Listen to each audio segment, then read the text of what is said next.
Hola a todos y bienvenidos nuevamente a Brújula Paradiplomática, el podcast que te guía por las buenas prácticas para la proyección internacional de los gobiernos y actores locales y que busca fomentar los recursos humanos especializados que incidirán en el desarrollo de las comunidades.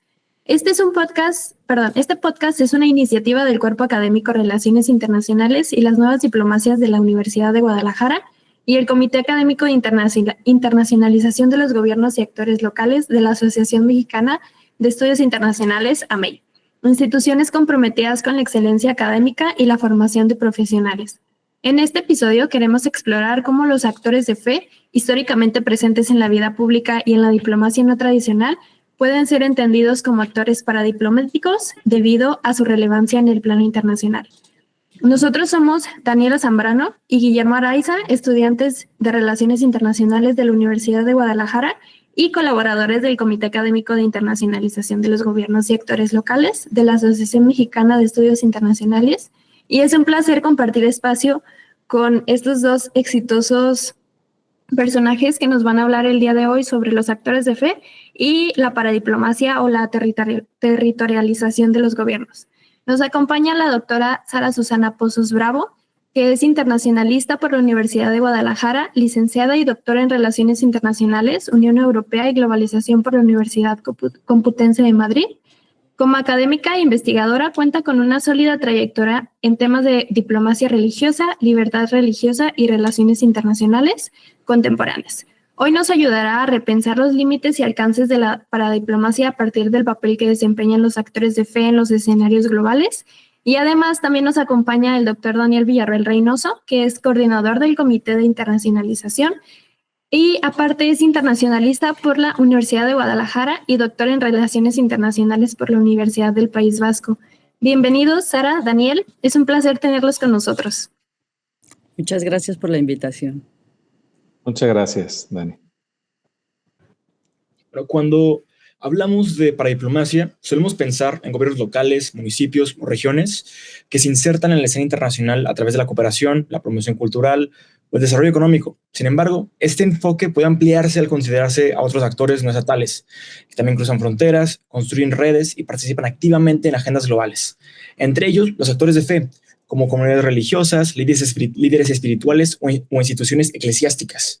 Ellos desempeñan un papel muchas veces invisible, pero fundamental en temas como la ayuda humanitaria, la defensa de derechos humanos, la mediación de conflictos o el acompañamiento de poblaciones migrantes. Doctor Daniel, para entrar en contexto sobre los actores de fe, desde su perspectiva, ¿cuáles considera que son las principales características que los define en el ámbito internacional? ¿Qué relevancia tienen en las dinámicas sociales y políticas?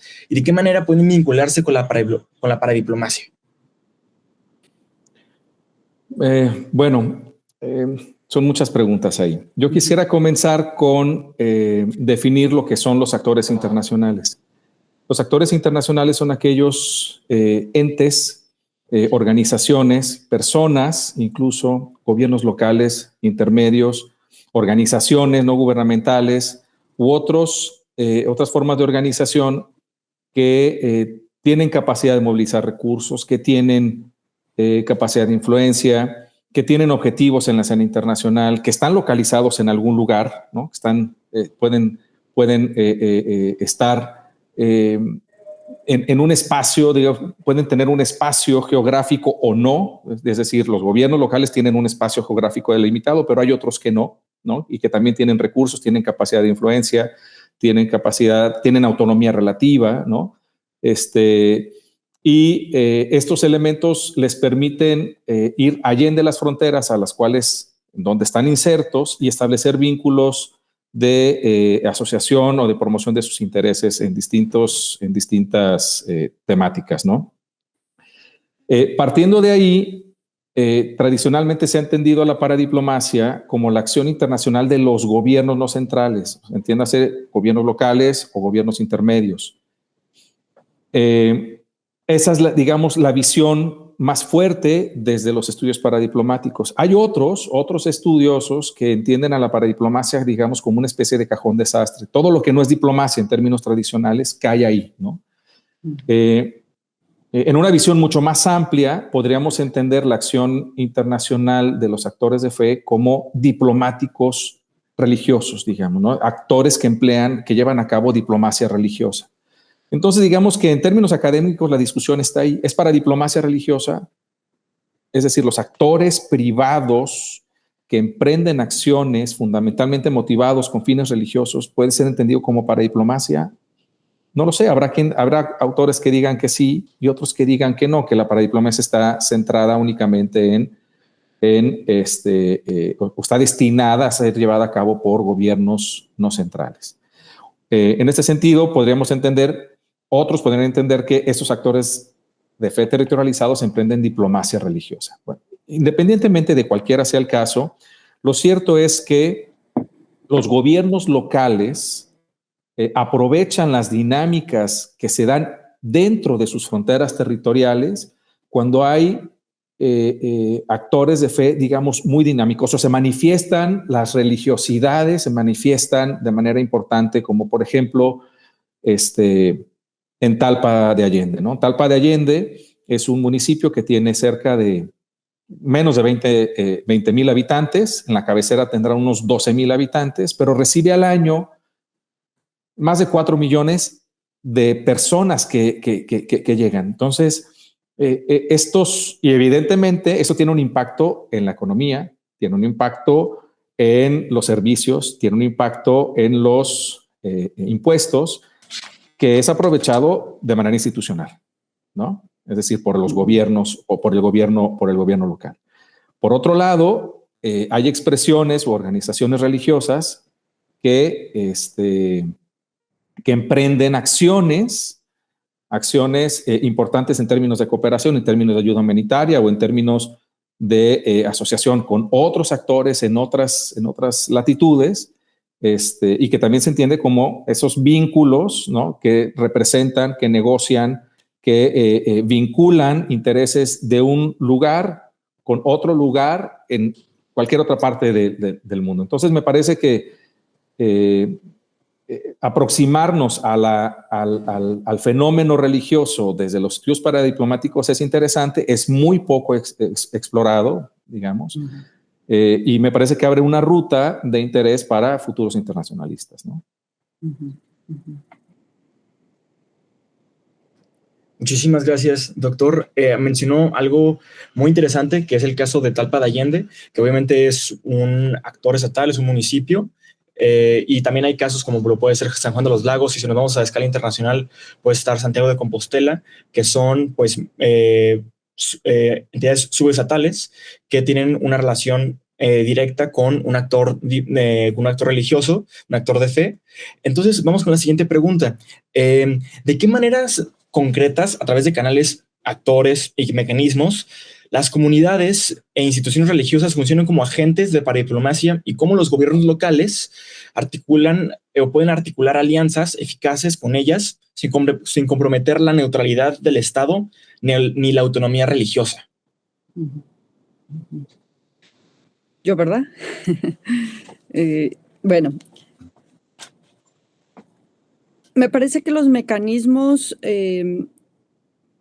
se van a estar centrando en ciertos actores, digamos, no gubernamentales, que tienen por esencia o su objetivo social es en términos de fe. Van a estar centrándose estos mecanismos mucho en el diálogo y en la cooperación, pero no entendida la cooperación en términos de las relaciones internacionales o como nosotros o algunos internacionalistas lo entienden, sino la cooperación basada en las necesidades que tienen ciertos actores religiosos, a veces de obtener legitimidad por parte del Estado o a veces la demanda de servicios. Ya mencionaba en el caso de las peregrinaciones religiosas a Talpa, el caso que yo conozco es el de la Luz del Mundo, lo conozco como la palma de mi mano porque nací aquí y he estudiado además mucho nuestro caso, pero luego por otro lado también he estudiado la diplomacia vaticana, ya ahí sí ¿cómo le llamó el doctor? Diplomacia religiosa, que además es este ejercicio y este ejemplo del Estado Vaticano ya no tiene nada que ver con estos actores no gubernamentales religiosos, por la propia naturaleza con la que está reconocida el Estado de la Santa Sede principalmente. Entonces, los mecanismos básicamente están basados en una serie de necesidades que los actores religiosos que tienen alcance y trascendencia internacional están solicitando. Por ejemplo, pero luego no solo la solicitan vía institucional al Estado mexicano, sino también se demanda la presencia, por ejemplo, para enviar a misioneros, se demanda la presencia del Estado al que van a llegar los misioneros, pues para que se haga el trámite, digamos, del visado para entrar legalmente a sus países. Y en esos procesos la comunicación es básica, pero sí también tener las puertas abiertas o que alguien las abra. Entonces, estos mecanismos es mucho, ayúdame, necesito esta conexión. La diplomacia tradicional, como la entendemos, como el arte fino de hacer muchas cosas y lograr muchos objetivos, se lleva a cabo de manera muy discrecional con estos actores que tienen una trascendencia internacional, a diferencia de, por ejemplo, de las peregrinaciones a Talpa. La Luz del Mundo bien tiene su evento anual acá, ya no vienen, también es necesario como hacer el contexto, ya no vienen ni siquiera las delegaciones de México. En esta edición solo vienen los delegados de 8 entidades federativas, el occidente principalmente, porque el crecimiento exponencial de la Iglesia ha obligado pues, a que ya se hagan sedes regionales. Este año México está participando todo el país en diferentes sedes en la festividad que hace todavía 4 o 5 años se llevó a cabo aquí en Hermosa Provincia con la delegación de casi todos los países excepto Europa y Norteamérica. Pero entonces, a diferencia de estos actores más locales, como son los actores religiosos que llegan a Talpa de Allende, hay otros actores con alcance internacional que demandan una serie de servicios, digamos, adicionales en donde interviene el Estado mexicano porque hay que hacer las gestiones a veces para que la Embajada de España en México pues abra el acceso y entonces el Estado mexicano luego se puede también convertir en este elemento que suele tocar la puerta y ayudarle a otras entidades. Es un tema bien interesante. Coincido con el doctor en dejar ahí como la reflexión para llamar la atención de los estudiantes que están en la carrera y decirles, oye, aquí hay algo que no se ha explorado, es una ruta interesante. Hace rato menciono yo que también he estudiado como la palma de la mano el tema de la diplomacia de la Santa Sede. Mi tesis de licenciatura fue la diplomacia de la Santa Sede en México, el tema del restablecimiento de las relaciones diplomáticas entre la Santa Sede y México. Y ahí el factor predominante fue el nuncio apostólico Jerónimo Prillone. Pero luego cuando me fui a España hice el doctorado allá y mi tesis fue casi en los mismos términos, la política exterior de la Santa Sede, pero ahora en los instrumentos internacionales de derechos humanos. Y es cómo la Santa Sede, como actor, participa ante los comités de derechos humanos de Naciones Unidas. Y para mi sorpresa, eso sí lo tengo que señalar, no por soberbia ni mucho menos, pero para mi sorpresa es un tema que casi nadie en Europa, no solo en España, casi nadie en Europa había estudiado. Y eso me reconocieron, recibí mención honorífica y por la aportación de una nueva línea de investigación en donde todos conocemos al Vaticano, la Santa Sede, la figura religiosa, el Papa y demás, el catolicismo, pero pocos se habían centrado a estudiar esta parte específica de cómo la diplomacia vaticana ante los comités de derechos internacionales de Naciones Unidas funciona y que además es súper interesante leerlo, interpretarlo a través de los instrumentos que tiene Naciones Unidas en estos comités y la lectura que se hace de estos trabajos es sumamente interesante. Yo lo investigué, está la tesis del doctorado y luego para mi sorpresa pues sigue estando allí, como que acá nadie de este lado del planeta no nos interesan mucho estos temas. En Europa sí, y hay sendos estudios, pero no con el enfoque que nosotros tenemos. Entonces yo también coincido con el doctor que puede haber allí algunos temas de interés, algunas posibles líneas de investigación para futuros investigadores juniors. Muchísimas gracias. Mencioné algo muy, muy interesante que es pues la cuestión de los derechos humanos y cómo un actor internacional como es la Santa Sede tiene una relación con los derechos humanos. Nos preguntamos nosotros, no solamente pues la Santa Sede, ¿no? Sino varios actores religiosos, cómo articulan las redes transnacionales de iglesias, parroquias, su estrategia para influir en resoluciones de foros multilaterales como lo puede ser la ONU o la OEA sobre la libertad religiosa. Sí, ese es otro tema. Fíjate que yo en mi tesis de doctorado planteé la hipótesis de que el concepto de dignidad humana, que es esencial en los derechos humanos, era un concepto meramente católico, que el catolicismo se había apropiado de él y había incidido en los instrumentos internacionales con relación a la libertad religiosa.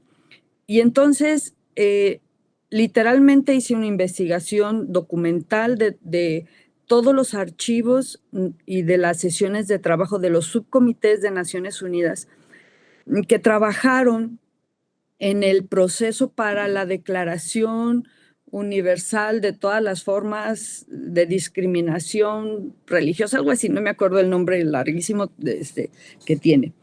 Y yo sostenía que era el concepto católico que la Santa Sede, a través de esta posición de privilegio que goza, había incidido de manera tal que los instrumentos internacionales recogían el concepto de derechos humanos, pero el concepto en sí ya venía bañado con una lógica de creencia católica. Y para mi sorpresa, no lo pude comprobar, porque yo estaba convencida que así era. No lo pude comprobar, no encontré algún elemento documental fehaciente que dijera que sí. Y para mi sorpresa no fue así. Fíjense que fue una organización judía. Ustedes recordarán, pues veníamos saliendo el nuevo orden mundial, emergido de la Segunda Guerra Mundial, pues con todo el tema del Holocausto y demás, había mucha presión para que se defendiera, como diera lugar, el tema de los derechos de los judíos, se rescatara todo el proceso. Y los judíos crean varias ONGs de carácter internacional que tienen estatuto de reconocimiento ante los comités de Naciones Unidas, son consultoras literalmente, y hay una en particular que se llamaba la Organización de las Agujas, algo así, era judía, y fueron ellos los que más incidieron en que se llevaran a cabo los trabajos, los que más presión ejercieron para que se llevaran a cabo estos trabajos para hacer un instrumento internacional sobre la libertad religiosa. El proceso fue muy interesante, están los informes de los subcomités. Como esto lo estudié hace ya casi 20 años, no me acuerdo de todos los aspectos técnicos, pero igual y luego por ahí busco mi tesis y se las comparto si alguien tiene interés, porque es bien interesante ver cómo hay discusiones entre los actores, por ejemplo, estatales de los países soviéticos, bueno, de la Unión Soviética y los antiguos países que integraban la Yugoslavia, todo el socialismo, pues estábamos en un mundo bipolar, pues, ¿no? En donde el socialismo peleaba contra todos. Y hay una serie de discusiones bien interesantes entre estos países, los países de América, la Santa Sede y otros actores europeos. La verdad es que no tiene desperdicio, siquiera por gusto yo los invito a leer todos esos trabajos. Es una delicia la argumentación por un lado y por otro lado la posición de los actores estatales y de actores religiosos con carácter estatal, como es la Santa Sede.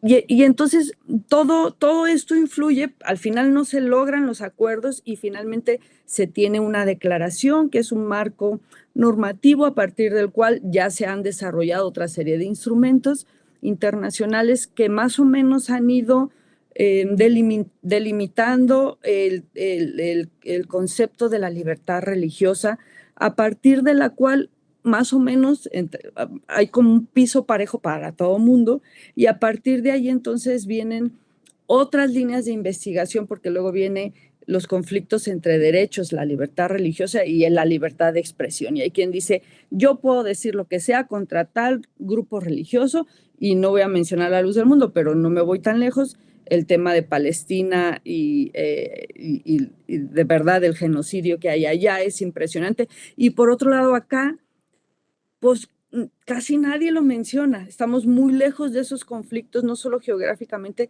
sino ideológicamente. Entonces, hay mucha materia ahí de análisis que creo que valdría la pena estos esfuerzos que ustedes hacen por llamar la atención también de la sociedad mexicana para que se interese de estos temas, porque también tenemos tantos problemas como país y como sociedad que ya nadie quiere saber nada, pero es sumamente interesante entender la dinámica de los procesos actuales en términos de las relaciones internacionales. Y vaya que nuestra carrera se ha puesto de moda. Cuando ahora empiezan tantos conflictos, para mí es muy fácil entender las relaciones geopolíticas y cómo se mueve uno y otro. Y todo el mundo voltea y me pregunta, oye, ¿tú qué piensas? Y entonces yo empiezo a decir lo que pienso, pero obviamente con una serie de elementos más técnicos, y entonces la gente se admira y dice, ¿y qué estudiaste? Y entonces ya le contesto. Ahora vale la pena porque creo que nuestra carrera tiene sentido, lamentablemente, en este contexto en el que estamos viviendo, como humanidad, digo yo. Es muy interesante todo lo que nos plantea Sara. Yo creo que podemos darle una perspectiva paradiplomática. Doctor Daniel, ¿nos puede aterrizar un poco sobre ello? Sí, yo creo, a ver, de todas las cosas que Sara ha dicho, que son líneas en las que además se ve que es apasionada del tema, que conoce, y de aquí, de cada línea podemos sacar, digamos, mucha tela de dónde cortar. Yo me quiero centrar en dos o tres ideas. Una de ellas es que entonces los actores de fe localizados, territorializados, emprenden estrategias de internacionalización a partir de dos elementos. Uno es la negociación interna, o sea, la negociación que hacen en los esfuerzos de lobbies, de comunicación, representación y negociación que hacen al interior del Estado, o sea, donde están insertos, por un lado, para conseguir lo que cualquier organización desea, que es legitimidad, ¿no? Por un lado. Y por otro lado, estos esfuerzos de comunicación, representación y negociación hacia el exterior, o sea, la construcción de lobbies externos, tanto con otros estados como con otros organismos internacionales, justo para lo mismo, para emprender acciones, ya sea de carácter humanitario, de representación y protección de derechos humanos u otros que finalmente les brinde también de legitimidad. Esto es así, lo entendimos más o menos en ese sentido, Sara. Y otra cosa que me queda por ahí es el asunto de las principales temáticas que llevan a cabo estos actores de fe. Están muy centrados, sí, los visualmente, digamos, los podemos colocar en el tema de los derechos humanos, pero ¿qué otras temáticas de interés y prioritarias tienen también ellos, ¿no? El primer punto, dicen los españoles, nunca mejor explicado. Tal cual lo resumió el doctor, así tal cual me parece que es la apuesta de estos actores de fe no estatales, digámoslo así, ¿no? Creo que lo resumiste perfectamente.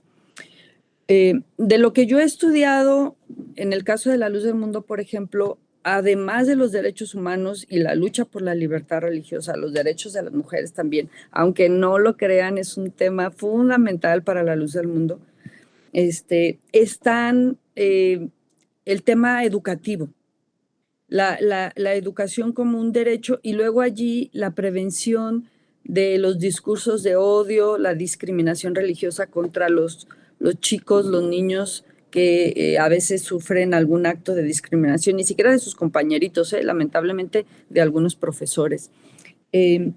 Pero eso también lo vi cuando estudié los informes de la Santa Sede que presentó ante el Comité de Derechos Humanos para cuidar el tema de los derechos de los niños. Y cuando leo los informes que presenta la Santa Sede, su mayor argumento para defender su causa es toda la red educativa que tienen a nivel mundial. Y la verdad es que es impresionante. Voy a soltar otra posible línea de investigación. No te puedo decir, cuando yo lo leí, pues casi me muero, porque además que están en todo el mundo, bueno, pues es una red que ataca todos los niveles, desde el preescolar hasta el nivel superior, y le apuestan, a través de las organizaciones religiosas que tiene el catolicismo, le apuesta mucho a la educación. Por otro lado, como todas estas áreas educativas o instituciones educativas son de carácter privado, pues se requiere algún pago, pero entonces la apuesta de la Santa Sede a través y por los privilegios que tiene, las prerrogativas que tiene como Estado sujeto del derecho internacional, ha sido la firma de una serie de concordatos, acuerdos bilaterales, a través de los cuales ha pretendido incidir en la educación pública, teniendo como eje central una serie de demandas que además son muy claras porque son muy reiterativas en los concordatos. Ese es otro tema de investigación. Sí se ha estudiado en España, los concordatos de la Santa Sede, sobre todo con España, pero también hay en América Latina. Colombia tiene concordato con la Santa Sede, me parece que Chile tiene concordato con la Santa Sede, hay varios países latinoamericanos, y es sumamente interesante porque una de las apuestas en estos acuerdos es el tema educativo, la educación pública, exigiendo mucho el respeto de los derechos de los padres a educar a sus hijos, pero exigiendo que esta educación sea a través de las escuelas públicas. Entonces es un poco como la discusión eterna, el control de la educación, por ejemplo, para el caso mexicano, de la educación pública por parte de la Iglesia Católica. Allí además es un tema muy, muy complejo porque es una lucha que viene desde Juárez, pues, y toda esta separación, y entonces ya acá nosotros más localizados podemos entenderlo. Pero, por ejemplo, este tipo de acuerdos con los concordatos en Europa es muy normal, es lo más normal. Casi todos los países europeos tienen acuerdos específicos de cooperación técnica con la Santa Sede. Esa es otra línea de investigación que creo yo puedan explotar a quienes les puedan interesar estos asuntos, ¿no? Muchísimas gracias. Mencionó muchas cosas súper interesantes. Una de ellas fue de cómo un mecanismo, en este caso, siendo la educación, sirve como pues, una herramienta de cómo, en este caso, la Santa Sede logra coordinarse con actores locales, como pueden ser ciudades, como pueden ser pueblos, pues sí, para educar a los niños y también como fungir como enlace con los padres. Entonces, quería preguntar que además de la educación, que pues es un pilar fundamental, ¿cuáles otros son los principales mecanismos que las organizaciones de fe utilizan para coordinarse con gobiernos locales en la distribución de ayuda humanitaria? Sí, pero no siempre. Mira, aquí en México tenemos un caso, hay un sacerdote católico, hay organismos pro derechos humanos que defienden mucho el tema de migrantes. Fíjate que yo he visto más que la ayuda humanitaria, A lo mejor todavía si nos vamos más lejos para el área palestina, quizá varias organizaciones de índole religiosa estén trabajando allí, máxime por cómo están las circunstancias. Habría que investigar como más a fondo. Pero donde sí hay mucha participación, y no solo de actores de fe católicos, sino también de no católicos, es en el tema de la migración. Y en Estados Unidos es otra cosa. Allí las organizaciones de índole religiosa son muy activas, sobre todo cuando tienen comunidades migrantes ilegales, porque sí hay mucho asesoramiento, muchísimo acompañamiento legal para que no pase, pues, lamentablemente lo que está pasando ahorita en Estados Unidos.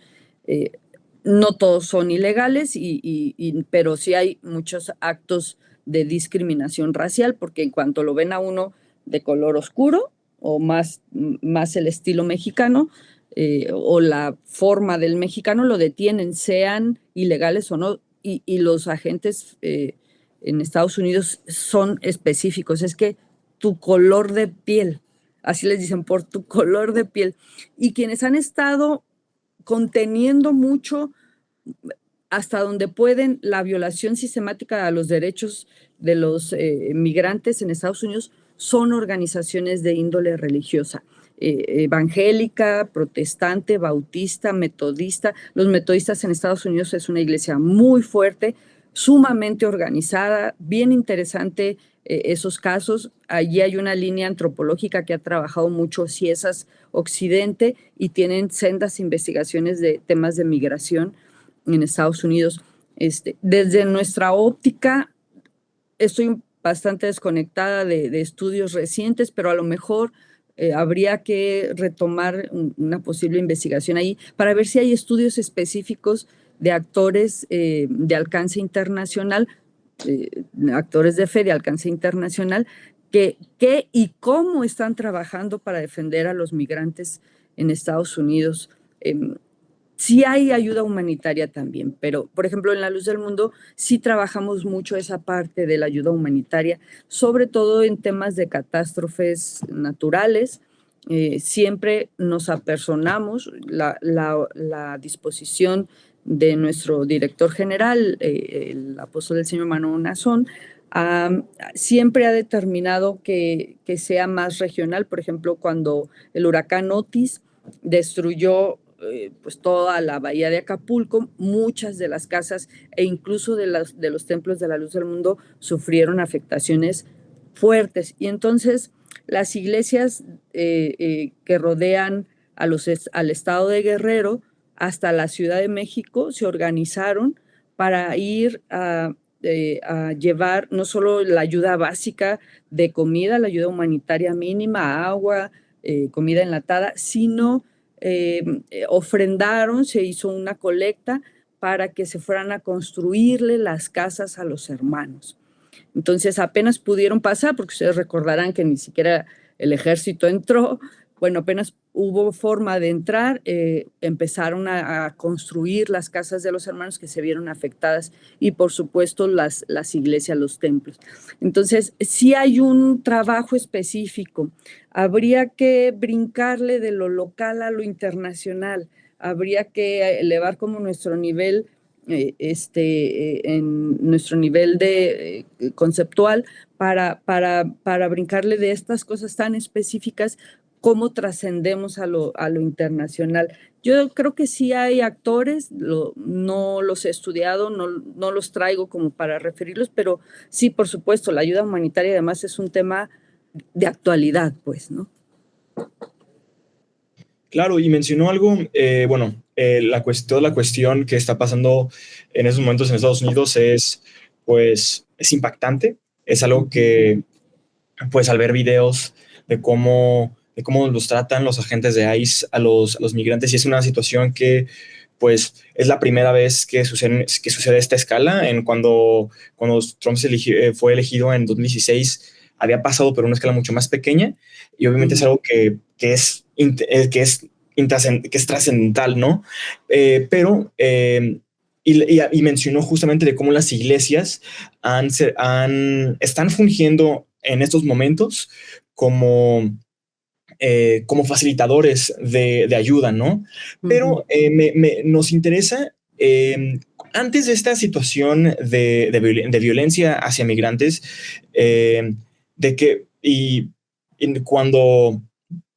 antes de que sufrieran este tipo de ataques, ¿de qué formas las iglesias de la diáspora pudieron actuar como un puente cultural y logístico entre migrantes y autoridades locales en el país receptor, como lo puede ser Estados Unidos? Sí, casi todas las iglesias que tienen su matriz, su sede en otra parte que no sea Estados Unidos, pero que tienen, lo voy a llamar así, sucursales en Estados Unidos, tienen sus propios programas. Es un tema casi obligatorio porque es lo que más surge y lo que tienen que atender. Pero antes de que, como bien lo mencionas, hubiera esta violencia, trabajan con proyectos educativos y luego coordinan mucho a todos los grupos empresariales o a todos los empresarios para que ellos a su vez puedan hacer donativos de becas para los chicos migrantes, por ejemplo. Esa es una línea muy fina, muy humana. Claro, hay un beneficio en temas de deducibilidad de impuestos allá, pero al final lo aprovecha quien quiere, pues, y lo hace y también se obtiene un beneficio para algunos de los chicos. Trabajan en temas de salud. Lamentablemente el tema de la droga también es un problema que se presenta, entonces tienen que echar mano mucho de prevención. Tienen que echar mano mucho de la prevención para que no evitar pues que los chicos caigan como en las drogas. Y luego hay otro tema pues que lamentablemente se tiene que poner sobre la mesa para el análisis, y es el tema de la trata de personas por parte del crimen organizado y todo lo que ya sabemos que sucede en ese país. Y allí hay actores, y sí voy a reconocer, es fundamentalmente actores de la Iglesia Católica los que están de alguna forma contrarrestando o luchando para que estas cosas se eviten, levantan la mano.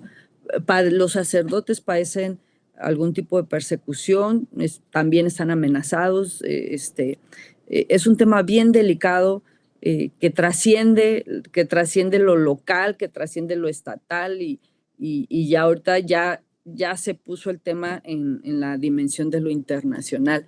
Habría que, con elementos más académicos y más técnicos, conceptuales incluso, habría que ver si podemos hacer como estudios allí que nos permitan tener elementos, mínimos que nos permitan hacer esta parte, ¿cómo le llamaron ustedes?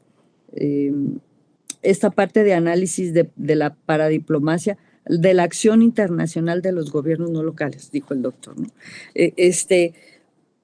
Porque hay toda una teoría detrás, que yo la desconozco, pero que seguramente ustedes tendrán que hacer ese ejercicio de lo funcional, lo real y lo práctico, darle el sustento teórico para que entonces tengamos investigaciones que luego en otro lado del planeta se puedan consultar y que a partir de ahí entonces se puedan seguir nuevas rutas teóricas de investigación. Muchísimas gracias. Has mencionado muchas cosas de cómo pues actores religiosos, actores de fe fungen con pues tareas y tienen mecanismos que un actor que lo puede tener como un actor local, como lo puede ser un municipio. Entonces le quiero preguntar al doctor, con lo que hemos escuchado de la doctora Sara, ¿cómo puede nutrir todo este conocimiento a la paradiplomacia religiosa? ¿Qué puede rescatar? Uy, a ver, yo estaba tomando nota cuando estoy tomando nota, estoy en clase, no me siento en clase. Pero cuando Sara nos hacía este recorrido de cómo distintas expresiones religiosas se organizan para, en este caso, pone el ejemplo, la atención a los migrantes, pienso, por ejemplo, en estas organizaciones que están vinculadas a expresiones religiosas y que atienden, que ofrecen albergues de un lado y de otro lado de la frontera, ¿no? Y que están organizados porque dicen, de aquí salió una persona que responde a este nombre y va para contigo, ¿no? A 150 kilómetros después cruzando la frontera. Y estos albergues reciben esa información y muchos de ellos están vinculados con expresiones religiosas. Acá lo que yo observo es que estos actores de fe localizados expresan su capacidad de actoría internacional porque movilizan recursos, ¿no? O dan la beca, o dan el alimento, o dan lo que tengan que dar, movilizan recursos.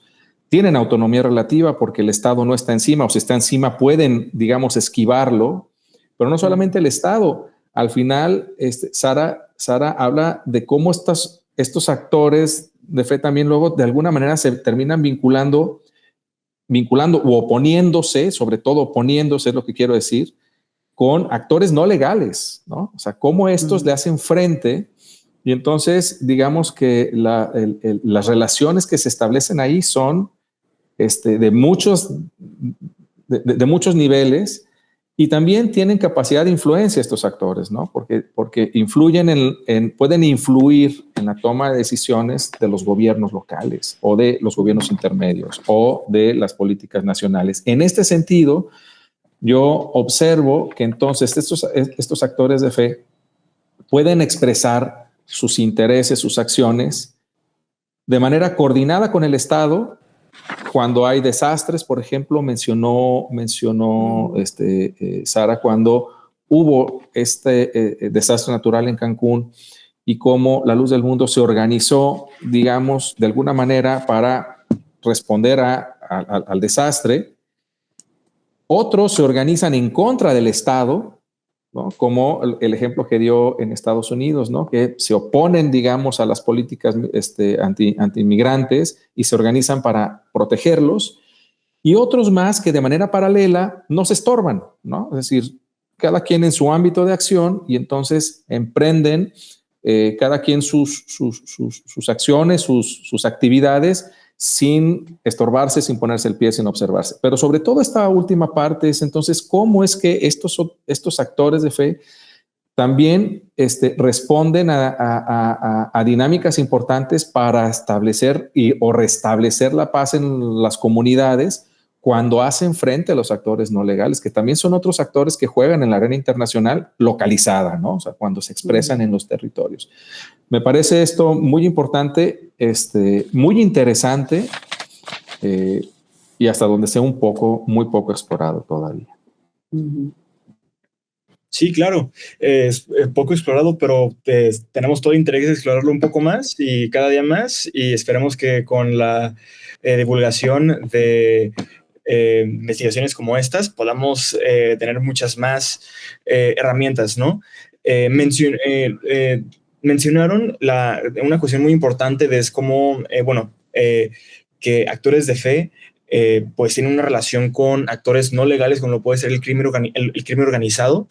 Y pues aquí en México sabemos perfectamente que el crimen organizado funge como uno de los mayores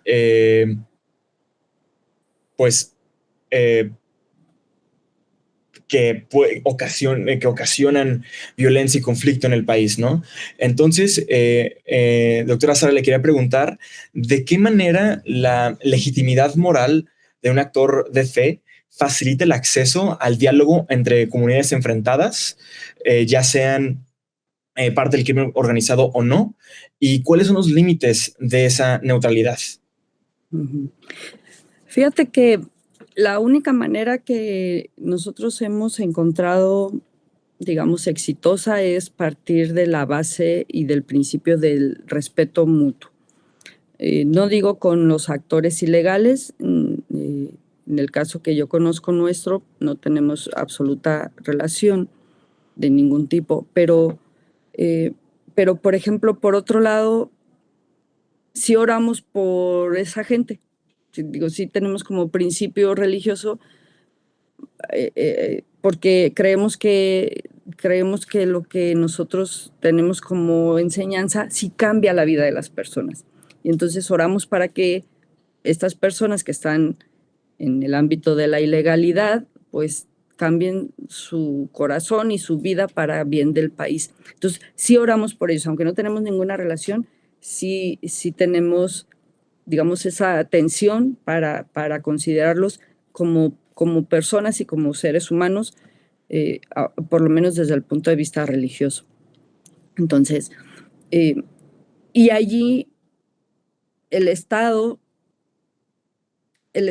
que lamentablemente sí es el crimen el que ha causado daño, pero fíjate que yo casi diría que es la impunidad mayor el daño que ha causado.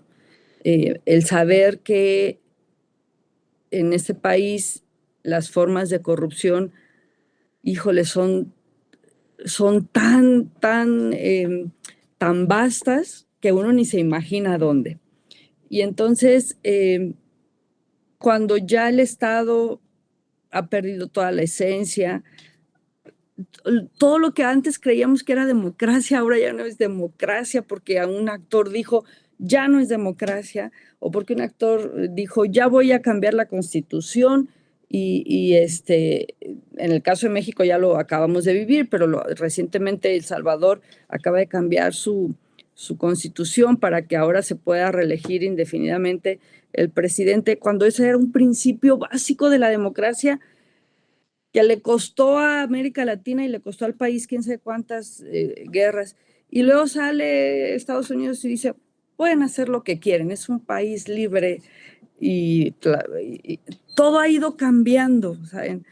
Lo que antes conocíamos como principios elementales se han diluido, se han trastocado, y en esos procesos de transformación, yo no sé si nuestra carrera nos dé para explicar muchas cosas. La teoría política ya no nos dio, ya no hay forma para explicar lo que está sucediendo. Y a lo mejor con las reflexiones teóricas que los internacionalistas tenemos, quizá nos dé para aportar elementos que nos permitan entender por qué suceden las cosas ahora que están sucediendo las cosas. Y entonces en este proceso y en esta dinámica, estos actores religiosos con cierta influencia y más bien con cierto carácter internacional, tienen elementos disuatorios, pero solo para los miembros de su fe, ¿no? Y uno de esos elementos disuatorios es el discurso religioso que permea a la conciencia de los seres humanos, y a partir de allí entonces tendría que cambiar las formas y las dinámicas. Por eso es fundamental entender el principio del respeto absoluto. Sin el respeto, lo que sucede en este mundo es que precisamente ha faltado eso, y ahora las redes sociales han permitido que todo sea tan superficial y tan efímero, pues que el respeto ya no existe en ninguna de las dimensiones de las redes sociales conocidas. Y entonces eso nos lleva como a otro elemento de análisis. Mientras los estados no cambien, mientras el Estado como tal en su concepción tradicional no cambie, cada vez los actores no gubernamentales van a tener más legitimidad y fuerza, porque también son los más cercanos a las personas. No es el Estado el más cercano, ni siquiera es el municipio. Son los propios actores los que están. Nosotros en Comunidad en la Luz del Mundo, creo que ese ha sido el mayor éxito que nosotros hemos tenido, la cercanía, la hermandad, el ver unos por los otros, el respetarnos, el ayudarnos, el sabernos iguales y entendernos iguales, que eso no sucede con otros actores. Ni el Estado nos ve como iguales, ni entre actores a veces nos vemos como iguales, porque faltamos al respeto y entonces nos convertimos en ciudadanos de segunda. Cuando nos negamos la dignidad humana, entonces nos deshumanizamos. Y ya deshumanizados, todo puede suceder, que es como lo que está pasando, yo creo, en estos momentos en el mundo. Por eso Israel le es fácil hacer lo que está haciendo y asesinar a niños sin mayor problema. Por eso Estados Unidos persigue a los migrantes, porque no los reconoce como seres humanos, ya no digamos que ciudadanos, como seres humanos. En fin, creo que hay que retomar lo que tanto le ha costado a la humanidad, que es básicamente pues, la libertad, la fraternidad, la igualdad, los principios universales que ya se han ido perdiendo. Muchísimas gracias a los dos. Es muy interesante todo lo que nos han planteado en este espacio. Es muy interesante lo que nos mencionaste por último, Sara, de lo que es el respeto mutuo. Creo que sí es algo que muchas veces se nos olvida y se les olvida. Entonces, es ahí cuando creo que ya, pues, nos faltamos al respeto y no, o sea, como países o como líderes, ya no está bien. Para ir concluyendo, por una parte tenemos la oportunidad que nos dio Sara. Ella conoce mucho sobre los actores de fe, conoce mucho sobre cómo funcionan las instituciones, su funcionamiento, y pues es notable que el tema le apasiona, sabe mucho sobre él. Y por otro lado, pues el doctor Daniel también le apasiona la paradiplomacia, nos ha ayudado mucho a aterrizar estos conceptos y a hacernos entender cómo funcionan. Entonces, para ir cerrando el episodio, ¿les gustaría compartir una breve conclusión o un mensaje final? Sí, si me permiten, pues yo a lo mejor he tomado más tiempo el micrófono de lo debido, pero yo no me arrepiento de haber estudiado relaciones internacionales. No he trabajado en el área como tal, pero lo que aprendí en la universidad a mí me ha ayudado toda mi vida, toda mi vida. Y me ha permitido además emprender una serie de proyectos de carácter internacional que alguna vez los documentaré, quizá en otra vida, porque en esa ya no me va a alcanzar. Pero creo que es una apuesta que no debemos lamentar, el haber estudiado relaciones internacionales. Y que en el caso de los chicos que estén estudiando y escuchando este programa, pues creo que puede darles alguna idea de por dónde seguirle.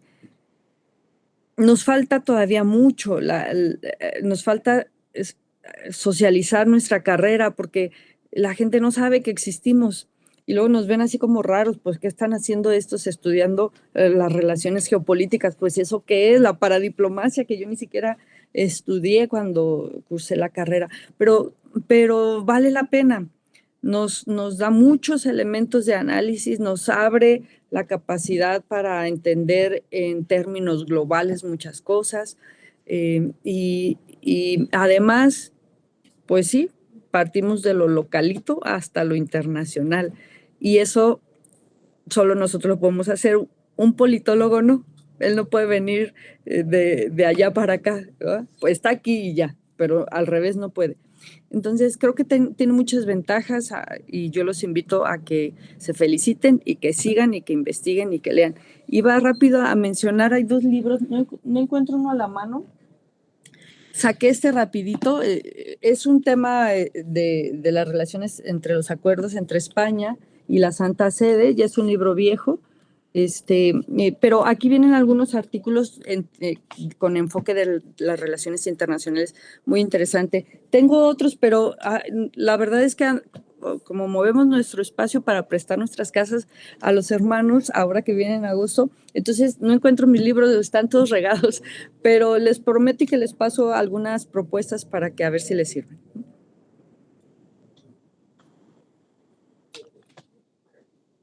Pues yo quisiera agradecerte, Susana. La verdad es que Sara, Ujú,